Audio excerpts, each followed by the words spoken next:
Okay, so let's now talk about some clues and signs as well as some mini appearances that can help us in deciding what the cause of consolidation in ground glass opacity actually is. One of the most helpful signs that we can use in the presence of consolidation is the presence of tree and bud opacities. So what are tree and bud opacities? So if we look at the CT over here and focus on this area, we can see that we have these branching structures. We have this branch here, another branch here, another branch coming off of it here. And at the end of the branches, we can see that there's these little nodules. So we see all these little nodules in here. This appearance has been likened to a tree in bloom or tree in bud. And what we're actually seeing here typically is the presence of some sort of inflammatory process filling up the terminal respiratory bronchioles, which represent the branches, as well as the alveolar sacs at the end of them producing the buds. So this is what we call a tree and bud opacity. And this person has them all throughout their lungs. So we can see here that we're looking at tree and bud opacities throughout. This is an example of widespread tree and bud opacities. When we see tree and bud opacities, the big things that we think about here is the endobronchial spread of something. So with the endobronchial spread, what can do this is infection and aspiration. So if you have consolidation and you see tree and bud opacities, you're almost always looking at infection or aspiration. It really helps sync up the diagnosis. You can feel very confident that the consolidation that you're seeing in the lung in the presence of tree and bud opacities is typically something infectious. Rarely, tumor can actually spread via the airways. So you can actually have endobronchial spread of tumor. The common scenario for this is primary pulmonary adenocarcinoma, the consolidated form that we saw earlier. This can actually spread via the airways. However, even in the setting of primary lung adenocarcinoma, if you see tree and bud opacities develop, the first thought should be that you're looking at some sort of small airway infection with the patient's lung cancer. It's more common that the tree and bud opacities that you're seeing in the setting of cancer are actually related to some sort of small airway infection. You would certainly want to get a follow-up, and if the tree and bud opacities worsen in conjunction with a worsening tumor, then yes, possibly you're looking at endobronchial spread of tumor, but it's still more likely that you're actually dealing with some sort of small airway infection. When we see tree and bud opacities, we can often summarize that as being an exudative bronchiolitis. What does that mean? Bronchiolitis refers to the bronchiole, so when it's inflamed, we call it bronchiolitis, and it's exudative because it's filled up with some sort of mucus and debris. So a way of summarizing what we see is we could say that we see widespread tree and bud opacities. This is in keeping with an exudative bronchiolitis. Exudative bronchiolitis is typically associated with either infection or aspiration. Another helpful clue when dealing with widespread consolidation is the presence of a gradient density. So what do we mean when we have a gradient density? A gradient density is where we could see as we bring our eyes from the posterior aspect of the lung to the anterior aspect of the lung is actually becoming more lucent. That is, dependently, we see lots of consolidation, followed by some ground glass opacity, and then finally some more normal appearing lung. When we see this gradient density of widespread consolidation and ground glass opacity, we typically associate this with diffuse alveolar damage, and the classic setting for that is ARDS. So when you see a gradient density like this of widespread consolidation and ground glass opacity, one of the first things you should consider is the presence of diffuse alveolar damage and the clinical syndrome of ARDS. So the sign that we're seeing here on the right is an example of a reverse halo sign. A reverse halo sign represents areas of perilobular consolidation, as we're seeing here, surrounding the secondary pulmonary lobule. And in the center of this perilobular consolidation is ground glass opacity. This is what we call the reverse halo sign. This also goes by the name atoll sign. So what is an atoll? This is not named after a radiologist. This is actually a reef-like formation in the ocean, which is what we see over here. And so we can see that there's land. The land represents the consolidation. And within the center of the land is a more shallow area of water, which appears slightly more blue than the surrounding darker blue ocean. So it actually does look like an atoll when you take a look at perilobular consolidation and the reverse halo sign. So what are the entities that we typically associate this with? So this was classically described in the setting of organizing pneumonia, which is what this is a case of. So organizing pneumonia was one of the first entities that people recognized the reverse halo sign with. However, we could also see a reverse halo sign in the setting of opportunistic fungal infections. So we're not thinking about blastomycosis, we're not thinking about histoplasmosis, we're thinking about opportunistic fungal infections. And the big ones that can do this are mucor, as well as paracoccidoides. So we think about invasive, opportunistic fungal infections, particularly mucor and paracoccidoides. We could also see this if it's out in the periphery of the lung in the setting of pulmonary infarcts. Lastly, there are some rarer conditions such as vasculitis and eosinophilic lung diseases that we think about that can cause the ATOF sign. What I want you guys to remember, though, is the big three here, which are organizing pneumonia, opportunistic fungal infection, and infarcts. And these are very situationally dependent. And someone that's acutely ill, that's immunosuppressed, we're going to think about opportunistic fungal infection. In the setting of chest pain with peripheral reverse halo signs, we're going to think about infarcts. In the subacute and chronic setting, we're going to think about organizing pneumonia. So these are pretty easy to distinguish clinically. So infarcts actually have a fairly characteristic appearance on CT. So what do these look like? So they're always going to be peripheral and they're always going to be wedge-shaped, and that makes sense because when you have an infarct, it represents an area of pulmonary arterial occlusion to a particular segment of the lung. The segment of the lung that infarcts is the area that's furthest away from the artery, which would be on the periphery, and it's wedge-shaped because you're involving this segment. It also demonstrates what looks like a reverse halo sign. So you can see that there is perilobular consolidation with central ground glass opacity. This is similar to organizing pneumonia. The difference here, though, is that when you look at this perilobular consolidation, there's actually the absence of air bronchograms inside of it. So when we look inside, there's actually an absence of air bronchograms. So no air bronchograms inside this area of perilobular consolidation and ground glass opacity.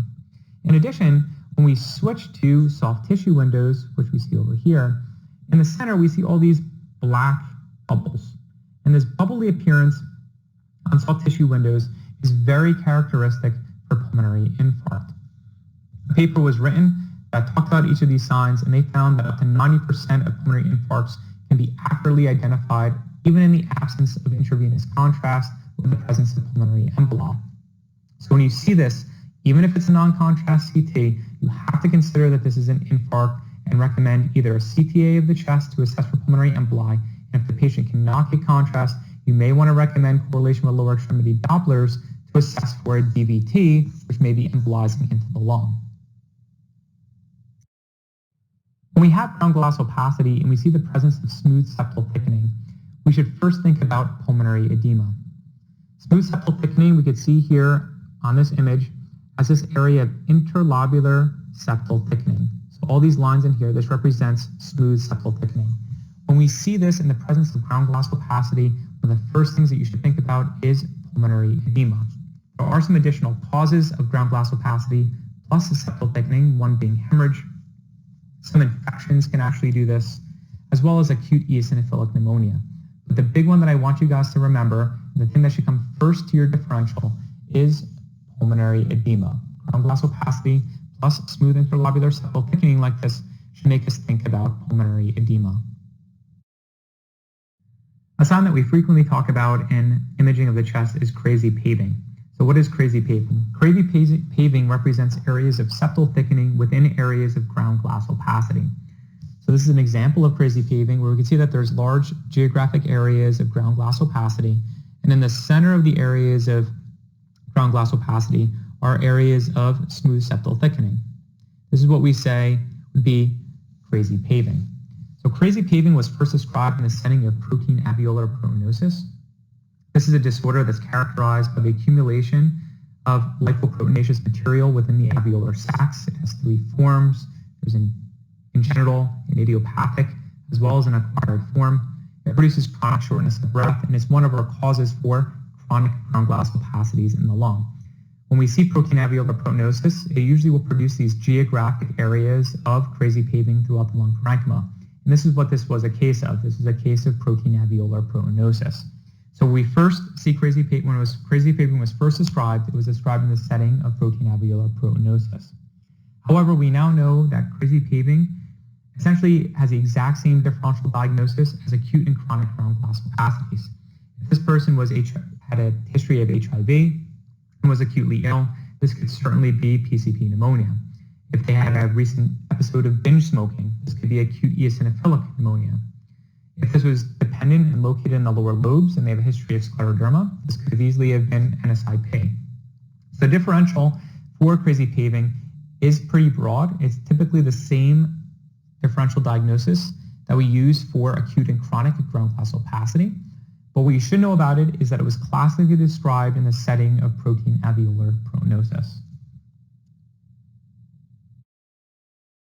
It's also important to look at consolidation on soft tissue window settings. The majority of consolidation is going to be soft tissue attenuating, so Hounsfield units of somewhere between 30 and 40. However, sometimes you could actually see fat attenuation within the consolidation. And that's what we're seeing over here. We can see little fat lobules within the area of consolidation. So fat lobules within the consolidation.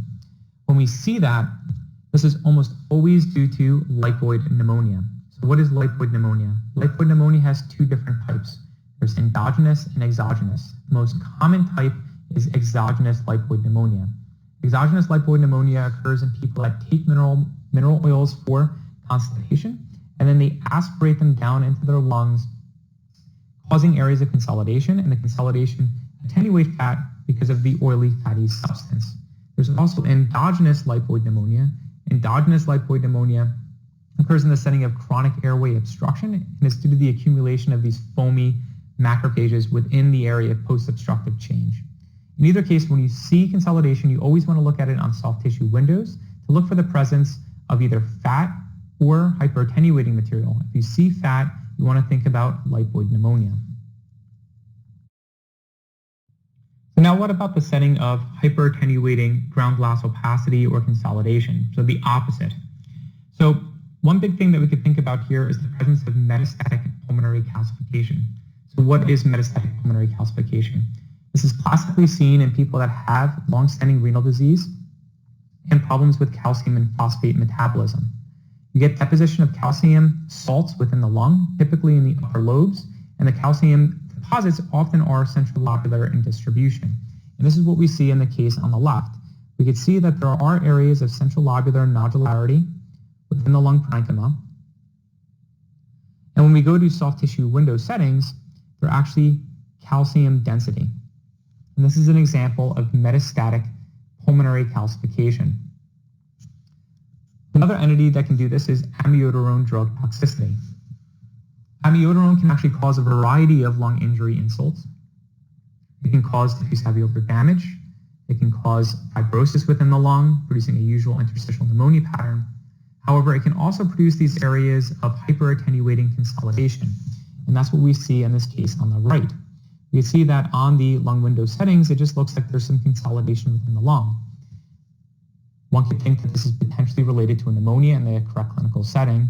However, when we switch to soft tissue windows on the top here, we could actually see that the consolidation is hyperattenuating. It's believed that the hyperattenuating consolidation from amiodarone drug toxicity is related to the fact that it binds iodine, and that iodine will attenuate photons and there produce areas of hyperattenuation within the lung parenchyma. So two things that we could think about in the setting of hyperattenuating opacities is metastatic pulmonary calcification and amiodarone. Another sign that we frequently talk about is the Headcheese sign. So what is the Headcheese sign? The Headcheese sign is the result of an infiltrative and obstructive process affecting the lung parenchyma.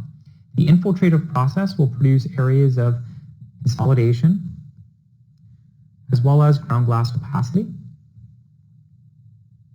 And then the obstructive process will produce areas of air trapping. And what does air trapping look like on CT? Well, it looks like what we'd expect it to.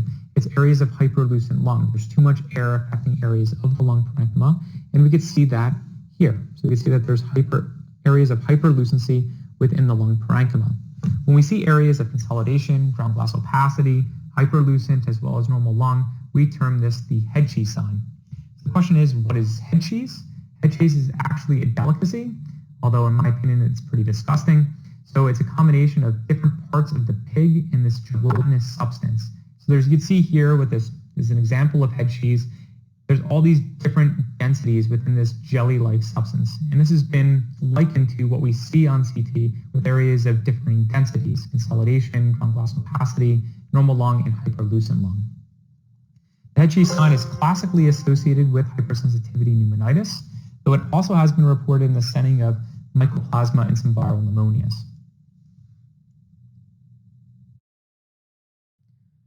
A Masslike pattern of consolidation also has a limited differential. So what do we mean by Masslike consolidation? Masslike consolidation means that we see areas of consolidation within the lung parenchyma that kind of look like they could be a mass, right? But they're not perfectly round. They're somewhat ill-defined. You may see air bronchograms going through them. So they're not like a typical appearance of like a rounded mass within the lung. They look like a consolidation, but they're also pretty discrete. They have some spherical shape to them. They look mass-like. So this is the term we use for mass-like consolidation. When we see mass-like consolidation, some things that we could think about that could do this would be fungal infections, organizing pneumonia, pulmonary lymphoma, as well as some vasculitides, particularly granulomatosis with polyangiitis, also known or previously known as Wegener's granulomatosis. And that's what we see here. On the top left, we have an example of organizing pneumonia. On the right, we have an example of granulomatosis with polyangiitis, and on the bottom left, an example of primary pulmonary lymphoma. These entities look very similar. There are some specific characteristics that we can use as far as distribution to help us, but for our purposes right now, when you see mass-like consolidation, some things that you would think about would be organizing pneumonia, lymphoma, and vasculitis. So in conclusion, we should feel pretty confident about being able to identify and distinguish ground glass opacity consolidation and atelectasis from one another, particularly on CT. Consolidation and ground glass each have a differential diagnosis. However, there's a decent amount of overlap with the differential diagnoses between these two abnormalities. Most of the time when we see ground glass and consolidation, it's important to remember that they're usually due to an acute and reversible process. However, it can be really difficult or impossible in some scenarios to differentiate between their individual causes. We can try to use distribution, such as lobar, patchy, peripheral, or some signs like tree and bud opacities to help us arrive at a particular diagnosis. However, one of the most important things in dealing with ground glass opacities consolidation is what is clinically going on with the patient.